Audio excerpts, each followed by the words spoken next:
ನಮಸ್ಕಾರ ವೀಕ್ಷಕರೇ. ಬೆಂಗಳೂರು ಅಂತಾರಾಷ್ಟ್ರೀಯ ಫಿಲಂ ಫೆಸ್ಟಿವಲ್ನಲ್ಲಿ ಅಂದರೆ ಬಿಫೆಸ್ನಲ್ಲಿ ಪ್ರದರ್ಶನವಾದ ಪರ್ಷಿಯನ್ ಭಾಷೆಯ ಟೆರೆಸ್ಟ್ರಿಯಲ್ ವರ್ಸಸ್ ಸಿನಿಮಾ ವಿನೂತನ ನಿರೂಪಣೆಯ ಕಾರಣಕ್ಕಷ್ಟೇ ಅಲ್ಲದೆ ಧಾರ್ಮಿಕ ಮೂಲಭೂತವಾದವನ್ನು ಕಟುವಾಗಿ ವಿಡಂಬನೆ ಮಾಡುತ್ತಿರುವುದಕ್ಕೂ ಆ ಕಾರಣಕ್ಕೂ ಚರ್ಚೆಗೆ ಅರ್ಹವಾದ ಸಿನಿಮಾ. ಪರ್ಷಿಯನ್ ಭಾಷೆಯಲ್ಲಿರುವ ಈ ಸಿನಿಮಾದ ಕತೆ ನಡೆಯುವುದು ಇರಾನಿನ ತೆಹ್ರಾನ್ನಲ್ಲಿ. ಕತ್ತಲು ಕವಿದಿರುವ ನಗರಕ್ಕೆ ಸೂರ್ಯರಶ್ಮಿಯು ಚೆಲ್ಲುವ ದೃಶ್ಯದೊಂದಿಗೆ ಸಿನಿಮಾ ಆರಂಭವಾಗುತ್ತೆ. ಸುಮಾರು 2 ನಿಮಿಷ ಬೆಳಗಾಗುವ ದೃಶ್ಯ, ಹಿನ್ನೆಲೆಯಲ್ಲಿ ನಿಧಾನಕ್ಕೆ ಕೇಳಿಬರುವಂತಹ ಜನಚಟುವಟಿಕೆಯ ಸದ್ದುಗದ್ದಲ. 78 ನಿಮಿಷಗಳಲ್ಲಿ ಬರುವ ಪಾತ್ರಗಳು ಕೆಲವು. ಸಾಮಾನ್ಯ ಜನರು ಒಂದಲ್ಲ ಒಂದು ಕಾರಣಕ್ಕೆ ಪ್ರಭುತ್ವದ ಪ್ರತಿನಿಧಿಗಳನ್ನು ಎದುರುಗೊಳ್ಳುವ ಸಂದರ್ಭಗಳ ಗುಚ್ಛ ಟೆರೆಸ್ಟ್ರಿಯಲ್ ವರ್ಸಸ್. ಎದುರಿಗಿರುವ ಪ್ರಭುತ್ವದ ಪ್ರತಿನಿಧಿಯ ಮುಖವನ್ನು ಎಲ್ಲಿಯೂ ಕೂಡ ತೆರೆಯ ಮೇಲೆ ತಂದಿಲ್ಲ. ಎದುರಿನಲ್ಲಿ ಕೂತಿರುವ ವ್ಯಕ್ತಿಯ ಮುಖ ಮಾತ್ರ ಕಾಣುತ್ತದೆ. ಆತನನ್ನು ಪ್ರಶ್ನಿಸುತ್ತಿರುವ ಅಥಾರಿಟಿಯ ಧ್ವನಿ ಮಾತ್ರ ಇಲ್ಲಿ ಉಂಟು. ಅಂತಹ 9 ಪಾತ್ರಗಳು ಪರದೆಯ ಮೇಲೆ ಬರ್ತವೆ.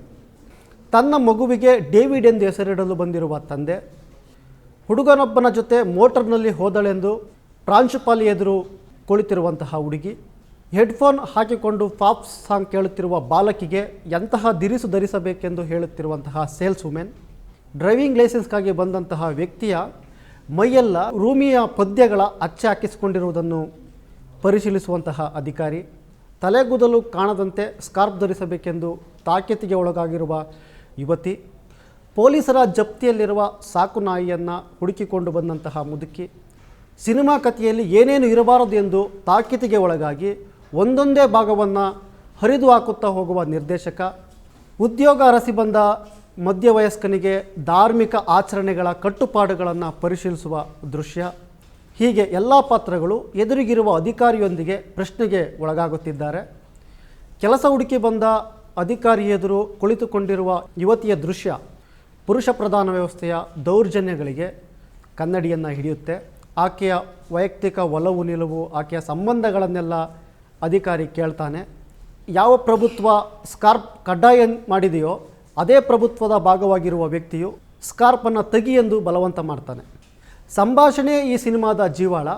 ಪ್ರಭುತ್ವದ ಇಸ್ಲಾಂ ಮೂಲಭೂತವಾದವು ಇರಾನಿನ ಜನಸಾಮಾನ್ಯರ ವೈಯಕ್ತಿಕ ಆಯ್ಕೆ, ಬದುಕು, ಸ್ವತಂತ್ರ ಎಲ್ಲವನ್ನು ಹೇಗೆ ನಿಯಂತ್ರಿಸುತ್ತದೆ ಎಂಬುದನ್ನು ವಿಡಂಬನೆಯ ಮೂಲಕ ಈ ಸಿನಿಮಾ ಕಟ್ಟಿಕೊಡುತ್ತೆ.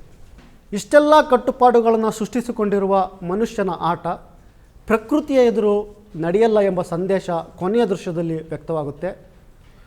ಭೂಕಂಪನವನ್ನು ತೋರಿಸುವ ಮೂಲಕ ಸಿನಿಮಾ ಕೊನೆಯಾಗುತ್ತೆ. ಆದರೆ ಕೊನೆಯ ಪಾತ್ರಕ್ಕೆ ಯಾವುದೇ ಹೆಸರನ್ನು ಕೊಟ್ಟಿಲ್ಲ. ವಿಕಾರ ಮುಖಭಾವವನ್ನು ಹೊಂದಿರುವ ಮುದುಕನೊಬ್ಬನನ್ನು ಕರಾಳವಾಗಿ ಬಿಂಬಿಸುವುದು ಪ್ರಶ್ನೆಗಳನ್ನು ಹುಟ್ಟುಹಾಕುತ್ತೆ. ಇಲ್ಲಿ ನಿರ್ದೇಶಕ ಈ ಪಾತ್ರವನ್ನು ಅಧಿಕಾರಶಾಹಿಯ ಭಾಗವಾಗಿ ತೋರಿಸಿದಂತೆ ಕಾಣುತ್ತೆ. ಧಾರ್ಮಿಕ ಮೂಲಭೂತವಾದದಲ್ಲಿ ಹೆಂಗಸರಷ್ಟೇ ಅಲ್ಲ, ಗಂಡಸರು ಕೂಡ ಬಲಿಪಶುಗಳಾಗುತ್ತಾರೆ ಎಂಬುದನ್ನು ತೆರೆದಿಡುವ ಪ್ರಯತ್ನವನ್ನು ಟೆರೆಸ್ಟ್ರಿಯಲ್ ವರ್ಸಸ್ ಸಿನಿಮಾ ಮಾಡುತ್ತೆ. ಕೇನ್ಸ್ ಫಿಲಂ ಫೆಸ್ಟಿವಲ್ ಸೇರಿದಂತೆ ಹಲವು ಖ್ಯಾತ ಸಿನಿಮಾ ಹಬ್ಬಗಳಲ್ಲಿ ಅಲಿ ಅಸ್ಕಾರಿ ಮತ್ತು ಅಲೆರಿಜಾ ಕತಾಮಿ ನಿರ್ದೇಶನದ ಟೆರೆಸ್ಟ್ರಿಯಲ್ ವರ್ಸಸ್ ಸಿನಿಮಾ ಪ್ರದರ್ಶನವಾಗಿದೆ. ಕೇನ್ಸ್ನಲ್ಲಿ ಈ ಸಿನಿಮಾ ಪ್ರದರ್ಶನವಾದಂತಹ ಬಳಿಕ ನಿರ್ದೇಶಕ ಅಸ್ಕಾರಿಗೆ ನಿರ್ಬಂಧಗಳನ್ನು ಹೇರುವುದಕ್ಕೆ ಇರಾನ್ ಸರ್ಕಾರ ಮುಂದಾಗಿತ್ತು. ಮುಂದೆ ಸಿನಿಮಾಗಳನ್ನು ನಿರ್ದೇಶನ ಮಾಡದಂತೆ ಮತ್ತು ಮತ್ತೊಂದು ನೋಟಿಸ್ ನೀಡುವವರೆಗೆ ಬೇರೆ ದೇಶಗಳಿಗೆ ಹೋಗಿ ಈ ಸಿನಿಮಾವನ್ನು ಪ್ರದರ್ಶಿಸದಂತೆ ಕಟ್ಟಾಜ್ಞೆಯನ್ನು ಕೂಡ ಮಾಡಲಾಗಿತ್ತು ಎಂದು ಈ ಕುರಿತು ಸಾಕಷ್ಟು ವರದಿಗಳು ಬಂದಿವೆ. ಈ ಸಿನಿಮಾವನ್ನು ಉತ್ತರ ಅಮೆರಿಕದಲ್ಲಿ ವಿತರಣೆ ಮಾಡಲು ಕಿಮ್ಸ್ಟಿಮ್ ಸಂಸ್ಥೆ ಕೈಗೆತ್ತಿಕೊಂಡಿತ್ತು. ಫಿಲ್ಮ್ ಬೋಟಿಕ್ ಅಂತಾರಾಷ್ಟ್ರೀಯ ಮಾರುಕಟ್ಟೆಗೆ ಈ ಸಿನಿಮಾವನ್ನು ಅರ್ಪಣೆ ಮಾಡಿತ್ತು. ಅರಬ್ ದೇಶಗಳ ಕುರಿತು ಪಾಶ್ಚಾತ್ಯ ರಾಷ್ಟ್ರಗಳು ಬಿತ್ತುವ ಅಸಹನೆ ಚರ್ಚೆಯ ವಿಚಾರವೇ. ಆದರೆ ಜನಸಾಮಾನ್ಯರ ಜೀವನವನ್ನು ಕಸಿದ ಮೂಲಭೂತವಾದವನ್ನು ಪ್ರಶ್ನಿಸುವುದು ಕೂಡ ಅಷ್ಟೇ ಮುಖ್ಯ. ಇರಾನಿನ ಒಳಗಿರುವಂತಹ ಸಿನಿಮಾ ತಂತ್ರಜ್ಞರ ಕಲಾತ್ಮಕ ಪ್ರತಿರೋಧವಾಗಿಯೂ ಈ ಸಿನಿಮಾವನ್ನು ನಾವು ನೋಡಬೇಕಾಗುತ್ತೆ. ಪ್ರಭುತ್ವದ ಹಸ್ತಕ್ಷೇಪಗಳ ಸವಾರಿಯನ್ನು ಗಂಭೀರವಾಗಿ ಪರಿಗಣಿಸಬೇಕಾಗುತ್ತೆ. ಹೀಗಾಗಿ ಇಲ್ಲಿನ ಸರ್ಕಾರ ನಿರ್ದೇಶಕರ ಮೇಲೆ ಸಿಟ್ಟಾಗುವುದು ಕೂಡ ಸಹಜವೂ ಹೌದು. ಇರಾನ್, ಆಫ್ಘಾನಿಸ್ತಾನದ ಧಾರ್ಮಿಕ ಮೂಲಭೂತವಾದವನ್ನು ಪ್ರಶ್ನಿಸುವ ಹೊತ್ತಿನಲ್ಲಿ ಇಂತಹ ಸಿನಿಮಾಗಳು ಭಾರತದಂತಹ ದೇಶದಲ್ಲಿ ಬೀರಬಹುದಾದ ಪರಿಣಾಮ ಹುಟ್ಟುಹಾಕುವ ಚರ್ಚೆಯೂ ಕೂಡ ಅಗತ್ಯ. ನೋಡಿ, ಇಸ್ಲಾಂ ಮೂಲಭೂತವಾದ ಹೇಗೆಲ್ಲ ಅಟ್ಟಾಸ ಮೆರೆಯುತ್ತಿದೆ, ಮಹಿಳೆಯರ ಸ್ವತಂತ್ರವನ್ನು ಕಿತ್ತುಕೊಳ್ಳಲಾಗಿದೆ, ಇಂಥದ್ದನ್ನು ಭಾರತದಲ್ಲಿ ಮಟ್ಟ ಹಾಕಲು ಮೋದಿ ಆಡಳಿತವೇ ಬರಬೇಕಾಯಿತು. ಹೀಗಾಗಿ ನಮ್ಮದು ಹಿಂದೂ ರಾಷ್ಟ್ರ ಆಗಬೇಕು ಎನ್ನುವ ಹಿಪೋಕ್ರಸಿಯ ಸಮಾಜ ನಮ್ಮದು. ಮುಸ್ಲಿಂ ಹೆಂಗಸರಿಗೆ ದಿನಕ್ಕೊಬ್ಬ ಗಂಡ ಇರುತ್ತಿದ್ದ, ಆದರೆ ಪರ್ಮನೆಂಟ್ ಗಂಡನನ್ನು ಕೊಟ್ಟಿದ್ದು ಮೋದಿ ಎಂದು ಹಿಂದೂ ಮತೀಯವಾದಿಗಳ ಮುಂಚೂಣಿ ಮುಖಂಡ ಕಲ್ಲಡ್ಕ ಪ್ರಭಾಕರ ಭಟ್ಟ ಹೇಳಿದ್ದು ಭಾರಿ ಚರ್ಚೆ ಆಯಿತು. ಮಹಿಳೆಯ ಘನತೆಗೆ ಚ್ಯುತಿ ತರುವ ಮತ್ತು ಸಾಂವಿಧಾನಿಕ ಚೌಕಟ್ಟನ್ನು ಮೀರುವ ಈ ಹೇಳಿಕೆಯನ್ನು ನ್ಯಾಯಾಲಯ ಕೂಡ ಗಂಭೀರವಾಗಿ ಪರಿಗಣಿಸಿದಂತೆ ಕಾಣಲಿಲ್ಲ. ಮುಖ್ಯವಾಗಿ ಒಂದು ಧರ್ಮವನ್ನು ಇನ್ನೊಂದು ಧರ್ಮದ ಮೂಲಭೂತವಾದಿಗಳು ಟೀಕಿಸುವುದೇ ಒಂದು ರೀತಿಯ ಆಷಾಢಭೂತಿತನವಾಗುತ್ತೆ. ಟೆರೆಸ್ಟ್ರಿಯಲ್ ವರ್ಸಸ್ ಸಿನಿಮಾ ನಮ್ಮ ದೇಶಕ್ಕೂ ಪಾಠವಾಗಬೇಕಿದೆ.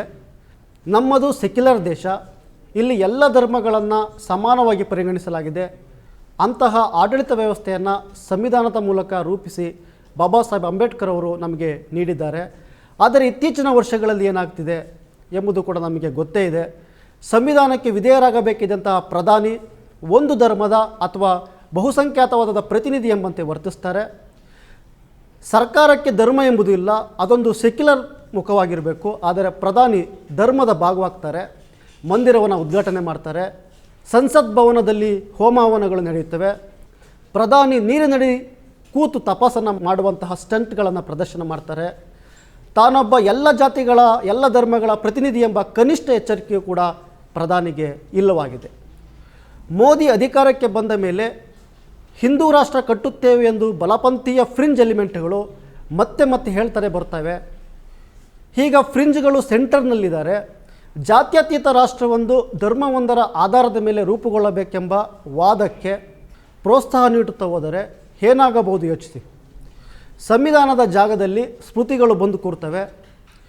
ಅವುಗಳು ಹೇಳಿದ ಶ್ರೇಣೀಕೃತ ವ್ಯವಸ್ಥೆಯೇ ಕಾನೂನಾಗುತ್ತೆ. ಅಸ್ಪೃಶ್ಯತೆ ಆಚರಣೆಗೆ ಪ್ರಭುತ್ವದ ಬಲ ಮತ್ತು ಪ್ರೋತ್ಸಾಹ ಸಿಕ್ಕಂತಾಗುತ್ತೆ. ಮಹಿಳೆಯರ ಸ್ವಾವಲಂಬನೆಗೆ ಬಲ ನೀಡುವಂತಹ ಶಕ್ತಿ ಯೋಜನೆಯನ್ನು ಇಲ್ಲಿ ಜಾರಿಗೆ ತಂದಾಗ ಅದನ್ನು ಅಣಕಿಸುವ ಮನಸ್ಥಿತಿಯಾದರೂ ಯಾವುದು?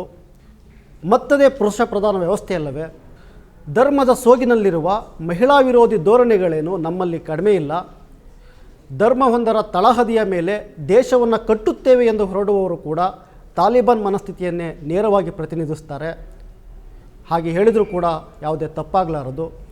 ಹಿಂದುತ್ವ ಪ್ರತಿಪಾದನೆ ನಿಂತಿರುವುದೇ ಫ್ಯಾಸಿಸ್ಟ್ ಸಿದ್ಧಾಂತದ ಮೇಲೆ.